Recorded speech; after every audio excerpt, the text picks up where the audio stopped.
अस्सलाम वालेकुम दोस्तों, मैं हूं इदरीस और आप देख रहे हैं मेरा चैनल इदरीस रिसर्च। उम्मीद है आपने हमारी पिछली वीडियोस भी देखी होंगी, लेकिन नहीं देखी आप आने वाले नई सामीन में से, तो आपसे गुजारिश है कि हमारे चैनल को सब्सक्राइब करने से गुरेज ना कीजिएगा। खैर, बढ़ते हैं वीडियो के टॉपिक की तरफ। अर्थ पीपल, इसी महीने की 23 तारीख को यूट्यूब की तारीख पर एक ऐसा रिकॉर्ड बना जो पहले कायम नहीं हुआ था, यानी लाइव स्ट्रीमिंग पे 8 मिलियन से भी ज़्यादा व्यूज़ आए थे। और ये लाइव स्ट्रीमिंग की गई इंडियन ऑर्गेनाइजेशन इसरो की जानिब से। जी हाँ, मैं बात कर रहा हूँ इंडियन ऑर्गेनाइजेशन इसरो, जिसकी फुल फॉर्म है इंडियन स्पेस रिसर्च ऑर्गेनाइजेशन। जी हाँ, जिसने 8 मिलियन से भी ज़्यादा व्यूज़ बटोरे। और वो क्या अपलोड, ऐसी क्या चीज़ थी जिसको देखने के लिए वर्ल्ड मीडिया एक्टिव हो गया, जिसके चर्चे दुनिया के मीडिया पे एक्टिव हो गए। जी हाँ, वो चीज़ थी चंद्रयान 3 मिशन को कवर कर रहा था इसरो का, लाइव ये दिखा रहा था चंद्रयान मिशन 3 को। लेकिन उससे पहले हम आपको बता दें कि चंद्रयान 3 तो इंडिया का एक कामयाब मिशन था, लेकिन उससे पहले के मिशन चंद्रयान 1 और चंद्रयान 2 के बारे में शायद आप ना जानते हो। थोड़ा शॉर्ट उनके बारे में बताकर फिर चंद्रयान 3 पर आते हैं। शॉर्ट वीडियो होगी, जरूर देखिएगा। वीडियो को पसंद आए तो लाइक कीजिएगा, हमारे चैनल को सब्सक्राइब करने से गुरेज मत कीजिएगा। जी हाँ दोस्तों, 22 अक्टूबर 2008 चंद्रयान 1 मिशन लॉन्च किया जाता है, जो एक तारीख में एक ऐसी चीज निकाल के ले आता है, एक ऐसी चीज दरियाफ्त होती है, यानी वाटर ऑन मून, यानी चांद पर पानी। इस चीज की डिस्कवरी, इस चीज का पता, इस चीज का इल्म होता है 22 अक्टूबर 2008 को, जब चंद्रयान 1 मिशन इंडिया की तरफ से लॉन्च किया जाता है। और यही बात, यानी वाटर ऑन मून, जिसको सुनकर दुनिया के मीडियाज पर हेडलाइंस बन गई। यही वो मिशन था जिसकी वजह से एक ठोस सबूत मिला कि चांद पर पानी मौजूद है। वैसे तो इस चंद्रयान 1 मिशन को 2 साल जारी रखने यानी ऑपरेट करने के लिए डिजाइन किया गया था, लेकिन आपको बताता चलूं कि सूरज से आने वाली रेडिएशंस के सबब सितारों से बाखबर रहने का निजाम गर्म यानी ओवर हीट और खराब हो गया, जिसके बायस चंद्रयान 1 के कबल अज वक्त खात्मे की राहें हमवार हो गई।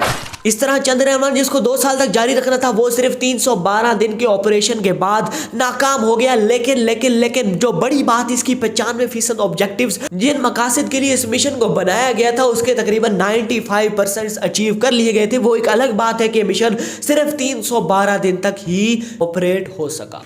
चंद्रयान 2 की बात कर लेते हैं। चंद्रयान 2 के ऑर्बिटर के जो मकासद थे, वो चांद की टोपोग्राफी, चांद के खारजी कुर्रा की स्टडी, मिनरोलॉजी और हाइड्रोक्सल और वाटर आइस के सिग्नेचर्स का मुतालिया करने के साथ साथ एलिमेंटल अबंडेंस को जांचना भी इस मिशन में ऑर्बिटर के मकासद में शामिल था। लेकिन इस मिशन का आप शायद ऑर्बिटर के बारे में समझे नहीं, मैं भी आपको ऑर्बिटर के बारे में समझाता हूँ। लेकिन चंद्रयान 2 का जो एज अ होल पर्पज या मकसद या ऑब्जेक्टिव जिसे कह सकते हैं, वो था चांद के साउथ पोल की स्टडी करना, चांद के साउथ पोल पर सॉफ्ट लैंडिंग करवाना, जो आज से पहले कभी नहीं हुई थी। जी हाँ, चंद्रयान 2 का ये मेन ऑब्जेक्टिव था। देखो, अब मैं आपको समझाता हूँ ऑर्बिटर के बारे में। चंद्रयान 2 में बेसिकली फंडामेंटली 3 चीजें शामिल थी, एक ऑर्बिटर, दूसरा रोवर और तीसरा लैंडर। ऑर्बिटर सबसे पहले जाके मून के अराउंड रिवॉल्व करता रहता है, जबकि लैंडर जिसका नाम विक्रम था और रोवर जिसका नाम प्रज्ञान था, लैंडर के अंदर मौजूद होता है रोवर, जो कि लैंडर जैसे नाम से ही जाहिर है कि वो सॉफ्ट लैंडिंग जाके करवाता है, और उसके अंदर से फिर रोवर निकलकर चांद की सतह पर उतरता है। आपको बताते चले कि लैंडर्स की लेग्स होती है जिसके जरिए वो सॉफ्ट लैंडिंग करवाता है। लेकिन चंद्रयान 2 का जो फ्लॉप हुआ ना, चंद्रयान 2 जो अनसक्सेसफुल हुआ, वो इसी वजह से हुआ कि लैंडिंग से पहले ही उसका लैंड क्रैश हो गया, जिसकी वजह सॉफ्टवेयर ग्लिच को करार दिया गया। लेकिन एक बात जरूर याद रखिएगा, ऑर्बिटर जो मून के अराउंड रिवॉल्व कर रहा था, उसमें कोई खराबी नहीं आई, वो तो अपना काम करता रहा, वो आज भी रिवॉल्व कर रहा है। और मैं आपको मेन बात बताता जाऊं, अब जो चंद्रयान 3 मिशन गया है, उसमें रोवर और लैंडर तो डिफरेंट है, उनका नाम सेम है, विक्रम और प्रज्ञान रोवर और लैंडर का नाम है, लेकिन ऑर्बिटर वही चंद्रयान 2 के मिशन वाला आज भी रिवॉल्व कर रहा है। उसी की बेस पर इस तीसरे मिशन को आगे बढ़ाया गया। हम यूं नहीं कह सकते कि चंद्रयान 2 100% अनसक्सेसफुल मिशन था।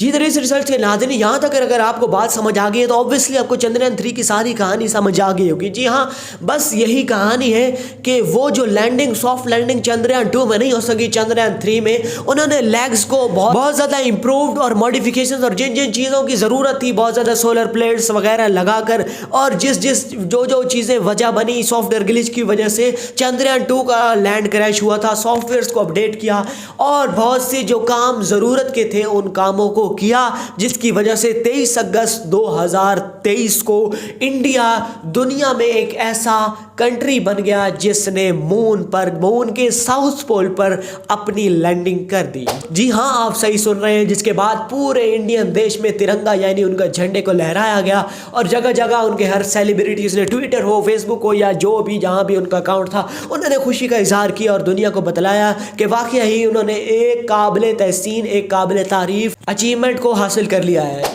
जी हाँ, इदरीस रिसर्च के नाज़रीन, आज की वीडियो यहीं तक। अगर वीडियो पसंद आई तो वीडियो को लाइक और चैनल को सब्सक्राइब जरूर कर दीजिएगा।